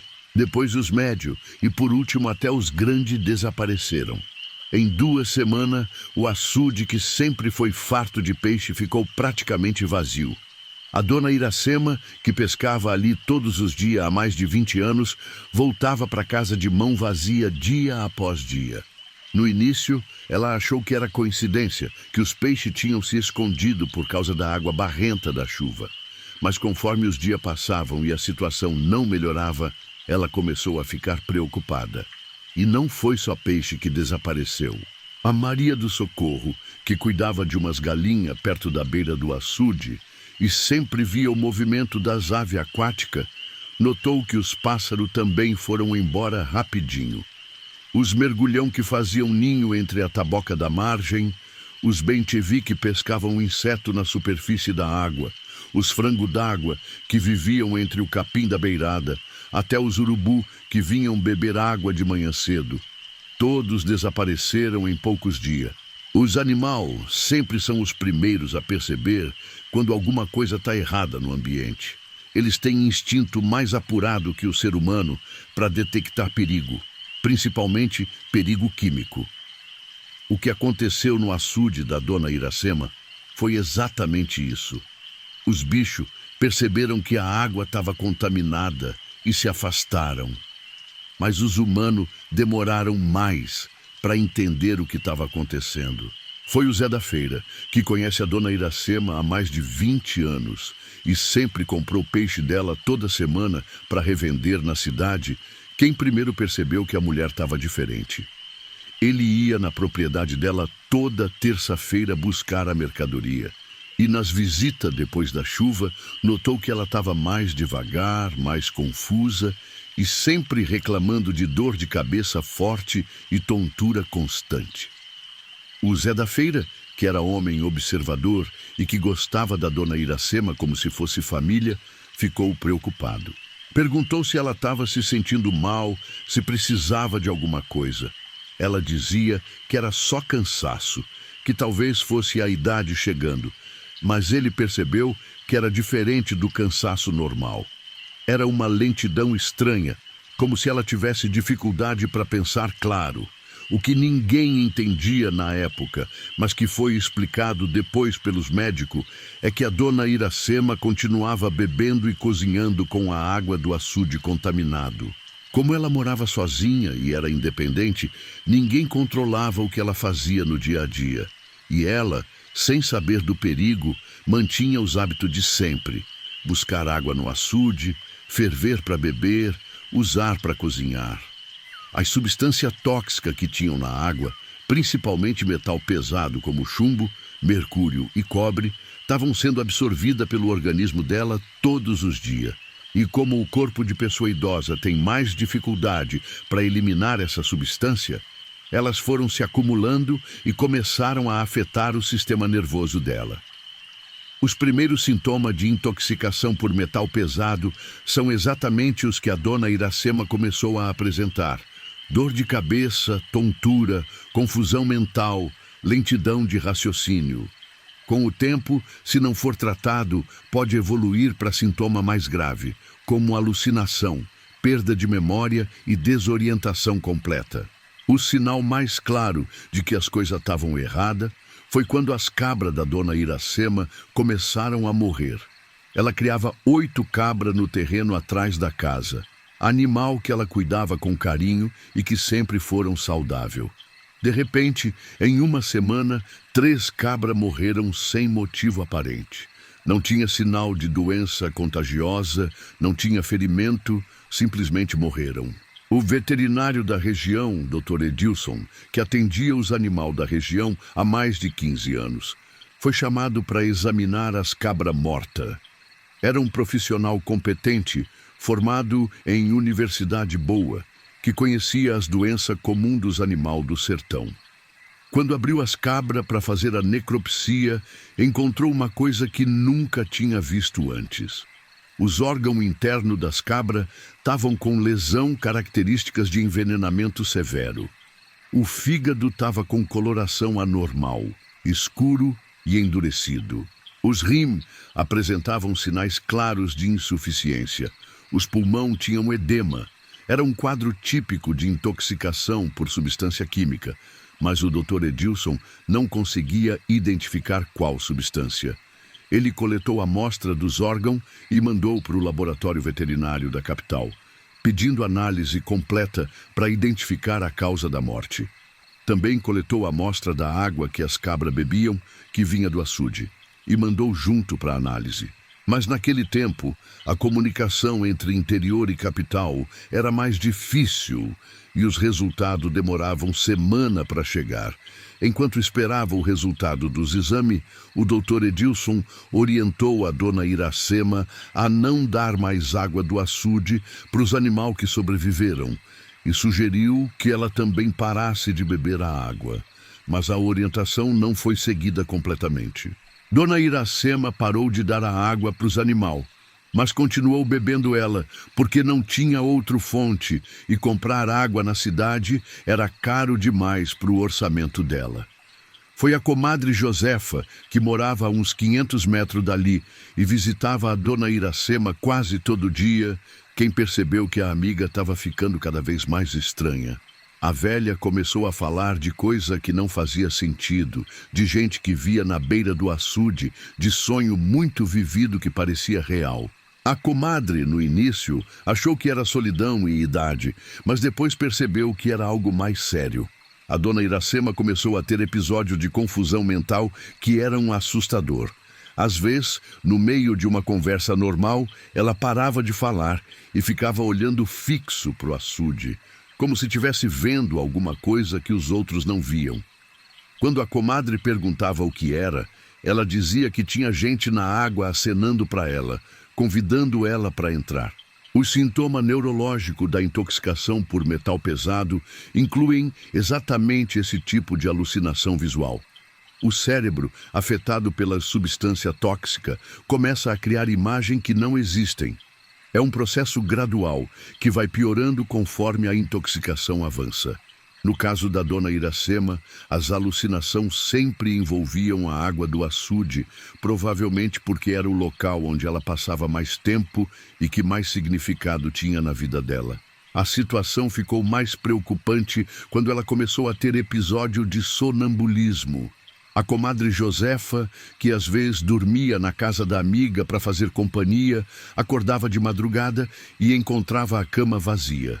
Saía procurando e sempre encontrava a dona Iracema parada na beira do açude, de camisola, olhando para a água, como se estivesse conversando com alguém. O sonambulismo é outro sintoma neurológico comum em caso de intoxicação por metal pesado, principalmente em pessoa idosa. O cérebro perde parte da capacidade de distinguir entre sonho e realidade. E a pessoa pode executar ação complexa enquanto ainda está tecnicamente dormindo. No caso da dona Iracema, o sonambulismo sempre a levava para o açude, que era o lugar central da vida dela. Quando a comadre tocava no ombro dela para acordar, a dona Iracema ficava confusa, sem entender como tinha chegado ali. Dizia que tinha ouvido alguém chamando o nome dela, que tinha saído para ver quem era. A comadre começou a ficar com medo de deixar a amiga sozinha de noite e passou a dormir na casa dela com mais frequência. O pessoal da região toda estava começando a perceber que alguma coisa estava errada. O seu Manuel, que trabalhava numa propriedade próxima e passava pela estrada que margeava o açude todo dia para ir para o trabalho, começou a ver a dona Iracema parada na beira da água em horário estranho.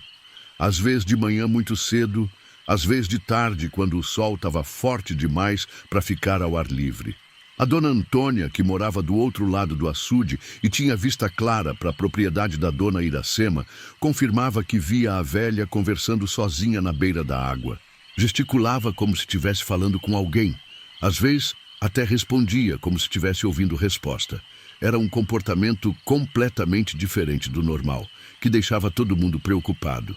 A situação chegou ao ponto de várias pessoas da vizinhança se reunir para conversar sobre o que fazer. Todo mundo gostava da dona Iracema e estava preocupado com ela, mas ninguém sabia como ajudar. O pessoal achava que podia ser demência senil, coisa comum em pessoa idosa, mas os sintomas tinham começado muito rápido e eram muito intensos. Foi então que a sobrinha dela, dona Terezinha, que morava na cidade e só visitava a tia de vez em quando, foi chamada pelos vizinhos. Quando chegou e viu o estado da tia, ficou assustada. A dona Iracema estava muito mais magra, com o olhar perdido, e falava direto sobre gente que morava embaixo d'água e que conversava com ela. A dona Terezinha, que tinha estudo e trabalhava no posto de saúde da cidade, reconheceu que os sintomas da tia não eram normal. Decidiu levar ela para a cidade para consultar com o médico e fazer exame. Foi uma decisão acertada, que provavelmente salvou a vida da dona Iracema por mais algum tempo. Na cidade, longe da água contaminada do açude, a dona Iracema melhorou um pouco nos primeiros dias. A confusão mental diminuiu. Os episódios de alucinação ficaram menos frequentes, mas o dano no sistema nervoso já estava feito, e ela continuava apresentando sintoma neurológico significativo. O médico da cidade, Dr. Carlos, examinou ela e pediu vários exames. Suspeitava de problema neurológico, mas não conseguia identificar a causa. Os exames de sangue mostraram alteração no fígado e nos rins, mas nada conclusivo.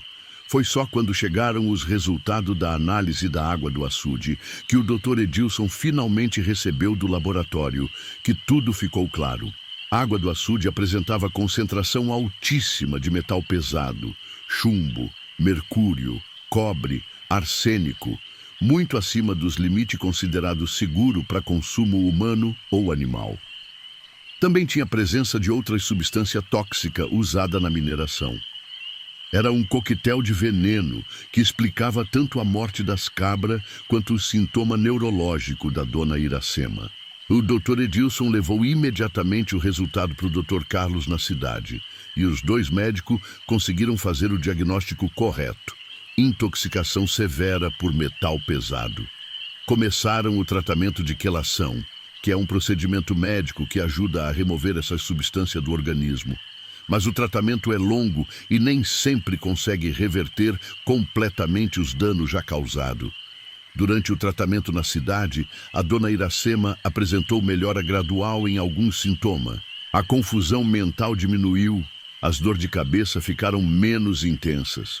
Mas ela desenvolveu uma ansiedade constante e uma obsessão em voltar para casa. Falava direto que precisava voltar para o açude, que tinha gente esperando ela lá. Essa obsessão em voltar para o local da intoxicação é um sintoma conhecido em caso de envenenamento por metal pesado que afeta o sistema nervoso. O cérebro, ainda parcialmente afetado pela substância tóxica, cria uma associação distorcida com o local da contaminação. A pessoa sente uma necessidade irracional de retornar, mesmo sabendo subconscientemente que aquilo faz mal. Depois de 2 semanas de tratamento na cidade, contra a orientação médica, mas cedendo à insistência da tia, a dona Terezinha decidiu levar a dona Iracema de volta para a propriedade por alguns dias.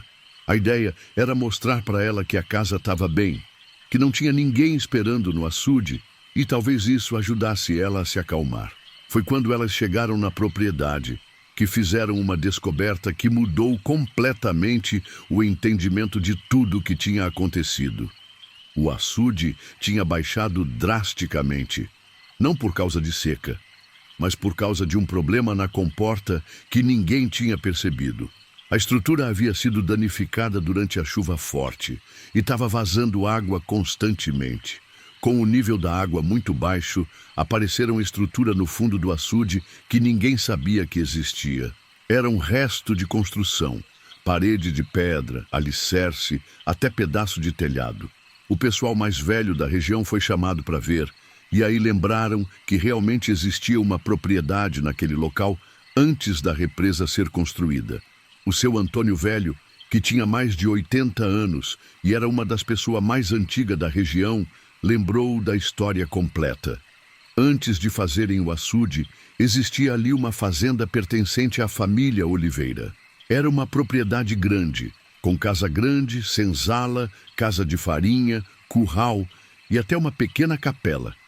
Quando decidiram construir o açude, a família foi indenizada e se mudou, mas não removeram todas as estruturas antes de encher a represa.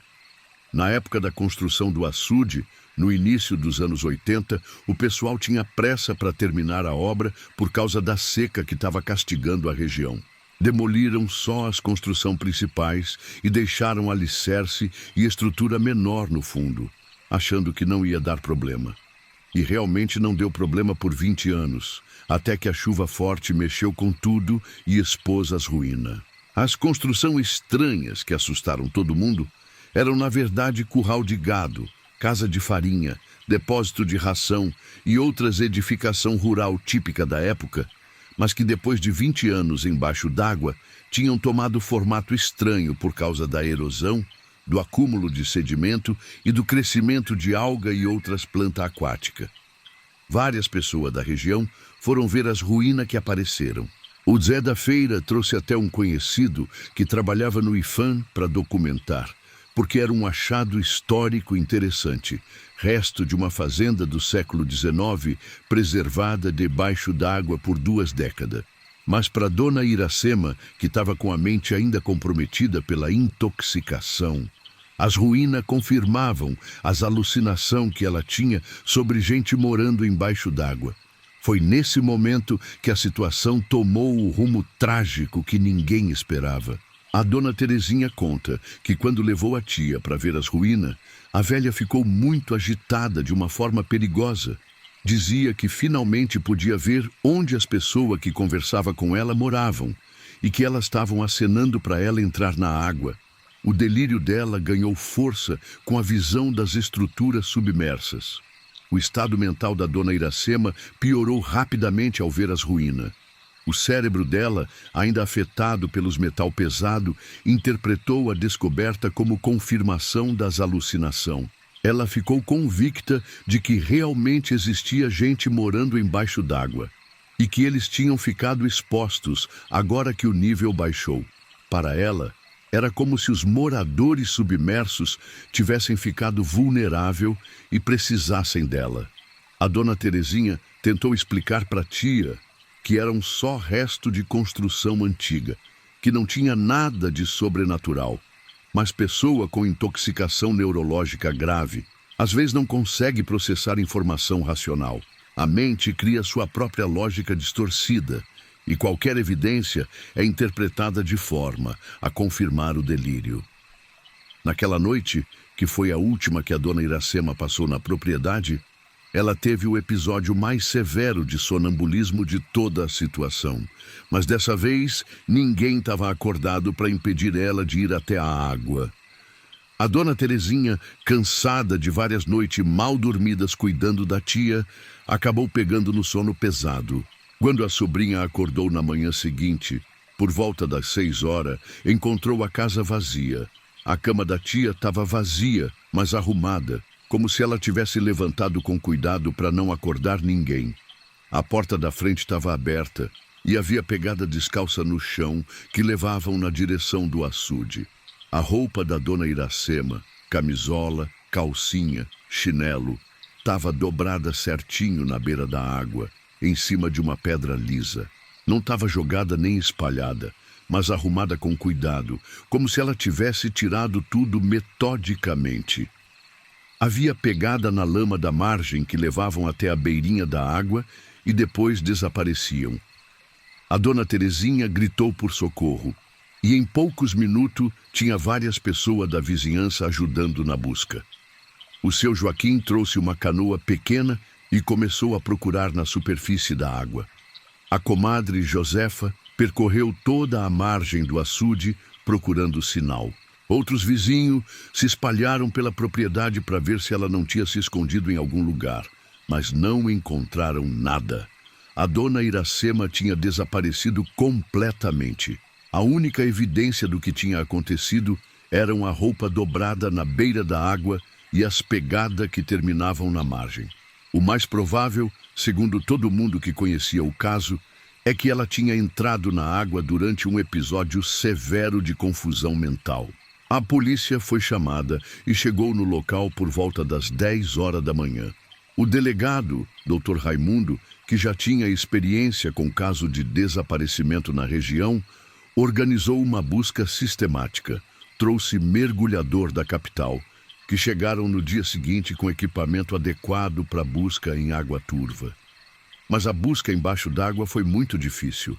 A água estava extremamente turva por causa do sedimento que tinha sido revolto quando o nível baixou. A visibilidade embaixo d'água era quase zero. Os mergulhadores conseguiam ver no máximo uns 50 centímetros na frente. Além disso, tinha muito obstáculo no fundo. As ruínas das construções antigas, tronco de árvore, pedra grande. Os mergulhadores trabalharam por 3 dias seguidos, percorrendo sistematicamente todo o fundo do açude. Encontraram vários objetos, ferramenta antiga da fazenda, pedaço de mobília, até algumas moedas velhas. Mas não encontraram nenhum sinal da dona Iracema. O corpo dela provavelmente ficou preso entre os escombros das construções submersas, em algum lugar onde os mergulhadores não conseguiram chegar. É comum, em caso de afogamento em água com muito obstáculo no fundo, o corpo ficar enroscado e não subir para a superfície. As correntes de água que se formam entre as estruturas submersas podem prender o corpo em lugar onde é quase impossível encontrar, mesmo com busca organizada e equipamento adequado. O laudo oficial da perícia, assinado pelo delegado Raimundo e pelo perito criminal que veio da capital, constatou que houve morte por afogamento acidental, causado por desorientação mental decorrente de intoxicação por metal pesado. Os exames da água confirmaram concentração altíssima da substância tóxica e os exames médicos da dona Iracema, feito durante o tratamento na cidade, comprovaram a intoxicação severa. A investigação também identificou a origem da contaminação, o rompimento da barragem de rejeito das antigas mineração na serra, causado pela chuva excepcional. Foi instaurado inquérito para apurar responsabilidade pela falta de monitoramento e manutenção das instalações abandonadas. Mas as empresas responsáveis já não existiam há décadas. A tragédia da Dona Iracema serviu de alerta para a região toda e para as autoridades.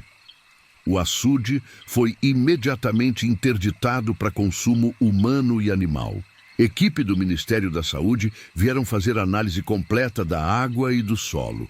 Várias pessoas que também bebiam da água fizeram exame de sangue e algumas apresentaram sinais de intoxicação leve, mas foram tratadas a tempo.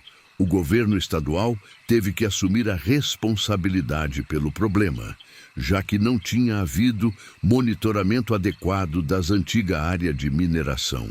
Foi criado um programa de recuperação ambiental da região, que incluiu tratamento da água do açude, limpeza dos locais contaminados na serra e acompanhamento médico de toda a população afetada.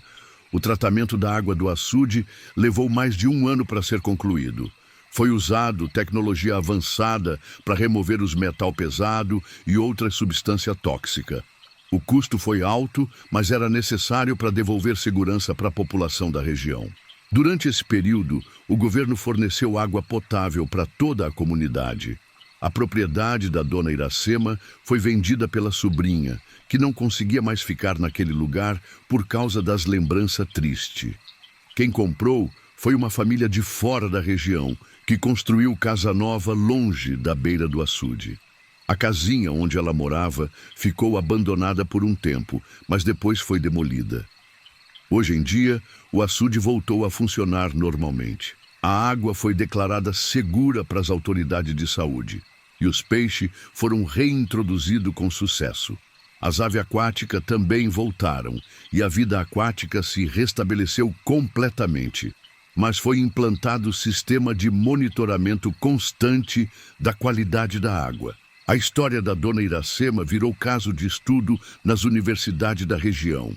Professor de Medicina, Biologia e Engenharia Ambiental usam a tragédia como exemplo das consequências da falta de cuidado com resíduo de mineração e da importância do monitoramento ambiental constante. Nas escolas da região, a história é contada como exemplo da importância da qualidade da água. As crianças aprendem a identificar sinal de contaminação, mudança de cor da água, cheiro diferente, morte de peixe e outros animais, e sabem que devem avisar os adultos imediatamente se perceberam alguma coisa estranha. Foi criado também um programa de educação ambiental que ensina o povo da região sobre os perigos da mineração mal feita e abandonada. O pessoal aprendeu que mesmo mina antiga, fechada há décadas, podem causar problema se não forem monitoradas adequadamente. E que chuva muito forte pode reativar fonte de contaminação que pareciam estar controlada. A memória da Dona Iracema é mantida viva na região de forma positiva. Todo ano, no dia do desaparecimento dela, é feita uma palestra sobre qualidade da água e cuidado ambiental. É uma forma de honrar a memória dela e garantir que a tragédia não se repita com outras pessoas. O mais importante da história toda é que ela mostra como o problema ambiental pode afetar pessoa inocente que não tem conhecimento técnico para se proteger. A Dona Iracema era uma mulher inteligente, cuidadosa, que conhecia o açude melhor do que qualquer um. Mas não tinha como saber que a água que ela bebia há 20 anos tinha se tornado perigosa da noite para o dia. A tragédia também ensinou que sintoma neurológico em pessoa idosa nem sempre são causados por demência senil. Às vezes podem ser sinal de intoxicação ou outras doenças tratáveis. É importante que família e vizinho fiquem atentos à mudança súbita de comportamento, principalmente em pessoas que moram sozinha. Por isso, hoje em dia, tem programa de visitação regular a idoso que moram sozinho na região. Agentes de saúde passam nas casas pelo menos uma vez por mês, conversam com as pessoas, observam se tem alguma mudança preocupante. É uma forma de prevenir que situação como a da Dona Iracema passe despercebida por muito tempo. A história dela não é causa de assombração nem mistério sobrenatural. É a história real e documentada de como a falta de informação e cuidado com o meio ambiente pode custar a vida de pessoa boa e trabalhadora. E por isso que ela continua sendo contada na região. Não para assustar, mas para educar, prevenir e honrar a memória de uma mulher que foi vítima de uma situação que ninguém podia prever, mas que todo mundo aprendeu a evitar.